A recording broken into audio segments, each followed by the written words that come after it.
Hey everybody, Wintermute here, and today I wanted to kind of just take a quick look at some DIY reference sheets that I made for the game. There's a lot of information out there.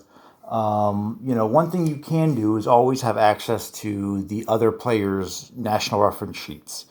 And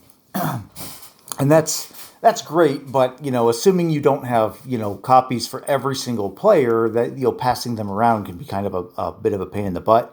So one thing I did is I made some reference sheets, and when I play, I want to keep a couple copies of these on hand, so anybody can just grab them and look at them with the information condensed down for the most relevant stuff in the game. I personally hate digging through a rule book in the middle of a game. That's one of the reasons I'm such a huge fan of reference sheets. And I try to make them as no frills as possible, just straight to the point, but then make them look nice. So with that in mind, these are the ones that I made just to be able to have on hand as needed.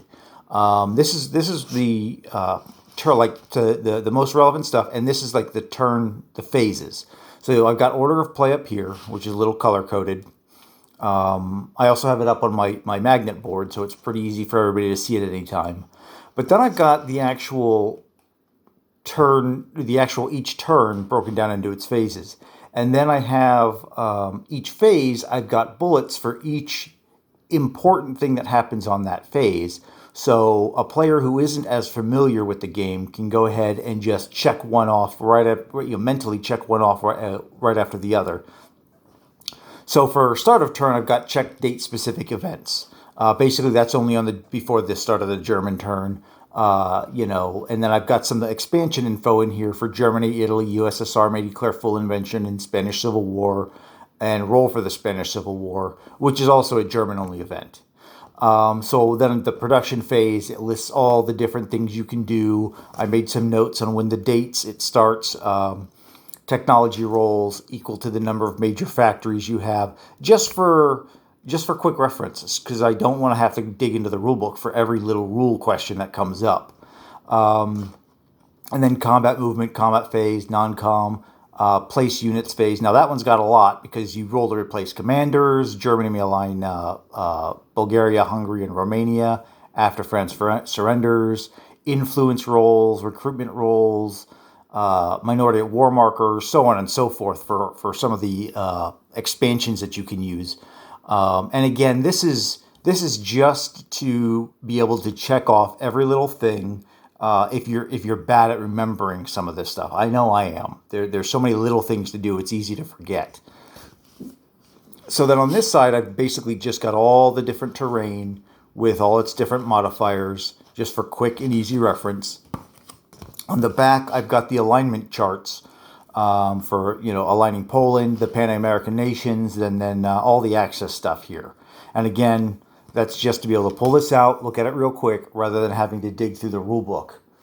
The next thing I have is these are all the income at non-wartime income increases that Germany, Italy, and Japan can trigger. So in this case, Germany, if they possess a new land zone adjacent to USSR home country, then they get 1d12 each time. And then here's how Germany pisses off the US and France and Britain and so on. And again, this is for any player, not just the Axis player to have in his hand, but for any player to have in their hand, so that they can look at and have a quick idea of what the action means and what its consequences are. And then this is at the start, basically what happens at the start of each new turn. So I made some notes here. July 1936. Germany may annex Austria, Bohemia, Slovakia, and they gain one additional tech roll per turn. And then the next one destroyer in C-Zone 25 for the Netherlands, 2 infantry in Istanbul if you're playing with Turkey at war. July 1937, nothing interesting happens. 2 more infantry in Istanbul, and goes down the list.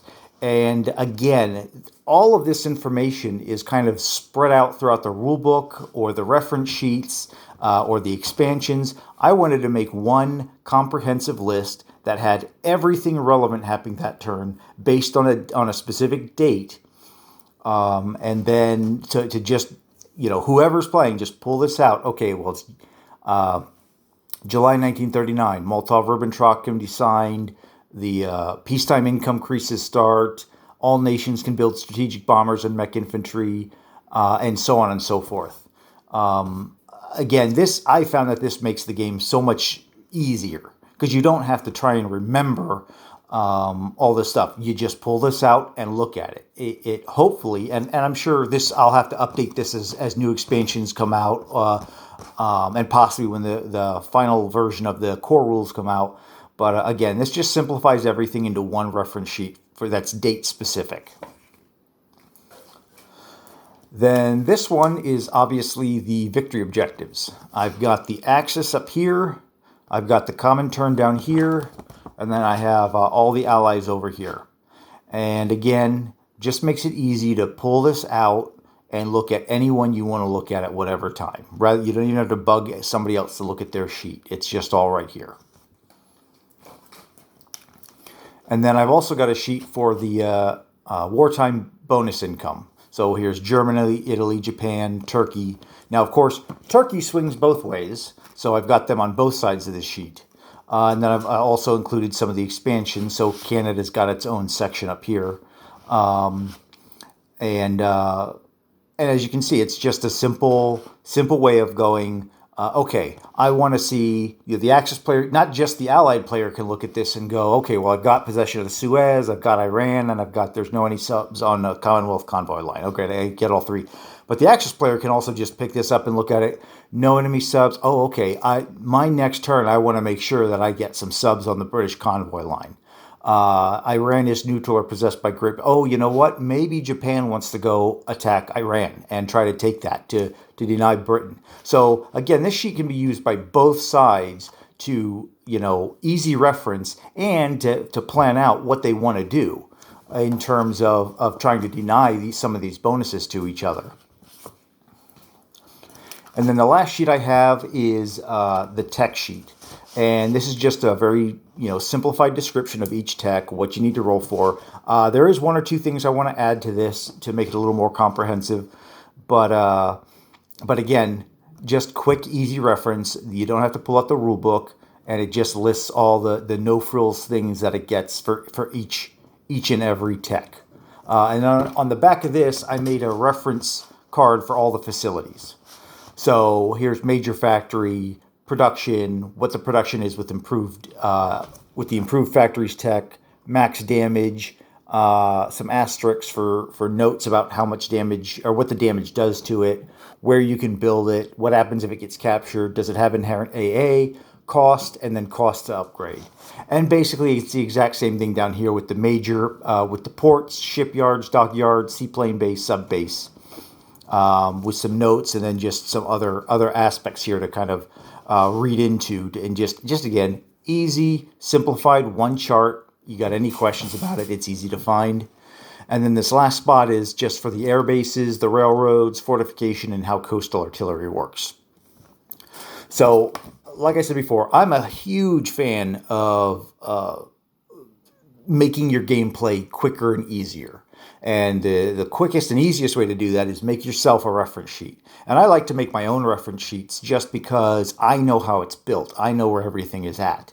If I get the chance, I will, once these are near finalized, once we get the core rules out, I'm going to go ahead and find a way to post these online. I've never really done that before, so I'm going to have to figure out the best way to do that. So anybody can download these and use them if they want. Because admittedly, not everybody has the same, isn't quite as anal retentive as I am when it comes to making sheets like this, or they just don't have the patience or the time. But this is, again, with as complex as this game is, I think that reference sheets like this, in addition to the national reference sheets, are really something important to have if you can get them, so you're not constantly wasting time flipping through the rule book. So, and with today's video, I just wanted to show these, give you an idea. Maybe you like these. Maybe when I finally get them online, you'll want to download them. Maybe it'll inspire you to make your own in a way that you prefer. And so, with that said, that's Wintermute out. And if you see anything on these sheets maybe I should add or didn't think of, or maybe a new sheet I didn't even consider, that would be good to put together, go ahead, leave a comment, and I will look at it and see if that isn't something worth investigating. So Wintermute out for today. Have a great one.